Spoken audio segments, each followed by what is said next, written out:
हे लोगोफोर नोंथांमोनखौ आंनि बे दिनैनि गुबुन मोनसे शर्ट आपडेट भिडिअआवहाय बरायहरनाय थाबावबाय दे।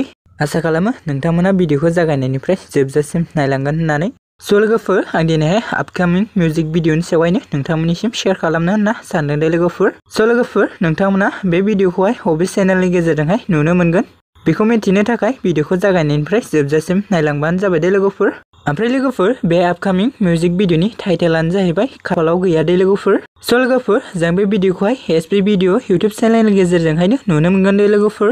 ओमफ्राय लोगोफोर जों बे खाफालाव गैया आपकामिं मिउजिक भिडिअआवनो गाहायै फाव खालामनायखौ नुनो मोनगोन बर'नि लेजेन्डारि एक्टर बिथां राजिब कुमार ब्रह्मजों लोगोसे राजाश्री दे लोगोफोर। एक्चुअली लोगोफोर बे भिडिअनि डाइरेक्सन आरो केरिय'ग्राफखौ खालामदों बिथां सुबर्ण बसुमतारिया दे लोगोफोर। ओमफ्राय लोगोफोर जा बे फैनो गोनां खाफालाव गैया आबुं मिउजिक भिडिअनिनो मेथाइखौ रोजाबदों उत्तम दैमारि बिथांजों लोगोसे उषा रानी ब्रह्म बिथाङा दे लोगोफोर। थ' लोगोफोर नोंथांमोना बे खाफालाव गैया आबुं मिउजिक भिडिअखौ नायनो थाखाय माखासे सान नेना थाबानो जाबाय दे लोगोफोर।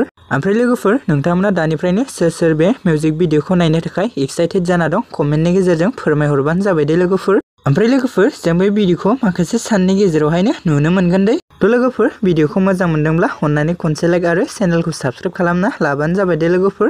जाहाथे नोंथांमोना बेबायदिनो गोदान मिउजिक भिडिअ आबुं सावथुनफोरनि सोमोन्दै एसे मिथिनो मोनो दे लोगोफोर।